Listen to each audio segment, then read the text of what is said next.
Well, I think the ANC should have broken with the unions a long time ago, the Triple Alliance a long time ago.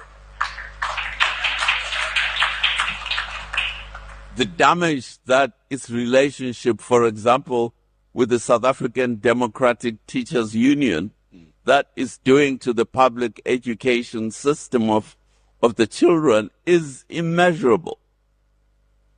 So, however, this is now academic because the voters have rejected the ANC and its trade union supporters.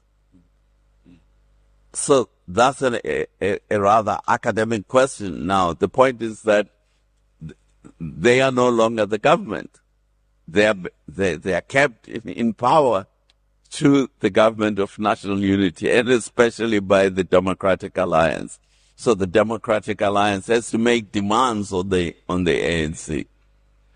And what about the argument that was given to us a couple of times already, that the alternative to the government of national unity is too ghastly to contemplate?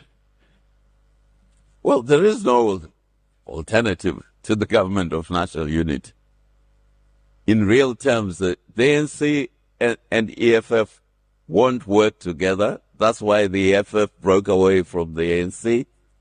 The MK party won't work together with the ANC. So in reality, the DA has huge amount of power in the government of national unity because there is no alternative.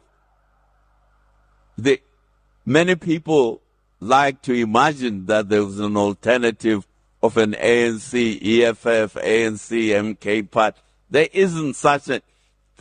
Jacob Zuma hates the ANC leadership. They are the ones who removed him as president of South Africa. Malema hates the ANC leadership. They removed him as president of the ANC Youth League. So they can never work together. So that is the reality of our situation, which we are sitting with. Until the next ANC leadership conference, elective conference, where the man who's coming here tomorrow, Paul Mashatile, and I'm going to ask him this question because we've heard it repeated many times, and there's a belief that were he to be the president of the ANC, he would coalesce with the MK and the EFF. Well, I don't know what Paul will say. First, I don't know if he will be president of the ANC. I doubt he doesn't know either. And secondly, even if already the ANC is sitting at 32% in the latest opinion poll, so if he teams up with the MK party, that won't give him 51%. So the reality is the ANC is on its way out. The real question is, what is the DA, which is a critical player in the politics of the country? How is it using the space that we have between now and 2027, when the ANC has a new president, and then between now and 2029? What is it going to do to get to 51%? So if I read you correctly, it's almost like the DA is not using the muscle, or maybe does not understand what muscle it has in the government of national unity. Well, in front of a leader of the DA, I've been reluctant to agree with you, but I think... I asked the question.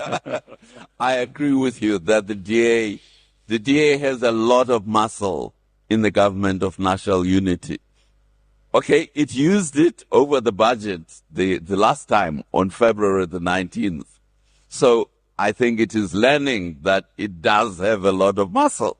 So hopefully we'll see it using that muscle in more areas as well. And actually, in your defense, you did say that coalitions have just started.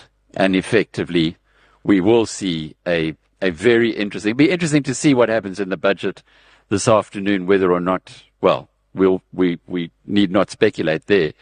Dirk van der Walt asked, well, if they're going to talk about nationalism, please, then you can't exclude the theme of the communists that went hand in hand with nationalism. Those things are old. It feels irrelevant today. In other words, nationalism irrelevant today. That would align with what you're talking with. Yes, I mean, the Communist Party in South Africa is a tiny little faction within the ANC. It has no standing of its own with the voters. So I think it's largely, they are threatening to stand on their own in the coming local government elections. Well, let's see what they do, but I don't think they will get any support. The selfishness of apartheid led to the selfishness of the ANC, despite the big tent ideology of the Freedom Charter. We need to stop blaming. Would you agree with that comment? Yeah, I agree completely. Mark Thompson asks, would the constituency system deal with the ANC conference system? In other words, at the moment where we have political assassinations for people to get further up on the list, largely related to the patronage that can be dispensed when you're in that situation. Interesting that Bill Johnson was saying at the last elective conference, your vote was worth 10,000 Rand. So if you got voted within the organization to go to the elective conference, those 4,000 people, then that was clearly that was a pretty nice place to be. If the end of the current system that we have, where the parties send people to Parliament, if that were to be changed in the way that the Van Zyl-Slabbert report suggested, would that deal with those issues? Well, I don't know. You see, it depends on the culture of each party. Because a constituency system might entail a primary within each party as to who should stand for the MP, let's say the DA. Let's say we have a constituency in Hermanus. Okay. And all the parties are contesting the constituency. Now, if a party has a culture of assassination of its members, amongst its members, then it will do so if there is a primary. But not all parties in South Africa have that problem. Helen's response is that the ANC has higher support than 32%. The methodology of the SRF did not allocate doubtful voters, which creates a misleading result. And I remember when they brought it out, there were two very important things which I'd love you to comment on. The one was that there was a belief now that after the ANC dropped below 50%, there was a prior belief that there would be lots of violence. That didn't happen. And that has emboldened many ANC voters to leave the party. And the second point was that 15% of previously staunch ANC supporters are now saying, well, we're up for grabs, and hence the 32%. Those 2 points, when push comes to shove, might those 15% go back naturally to the ANC? No, I don't think so. I don't think, because first, remember the ANC is an old party. Its membership, people like myself, are 3 or 4 generations, their families in the ANC. So to decide not to vote for the ANC takes a huge amount of emotional debate within yourself. But once that decision is taken, that's it. You won't go back.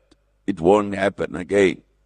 That is the vulnerability of the ANC, is that it has a lot of strengths with the voters because of the multi-generational nature of their voters.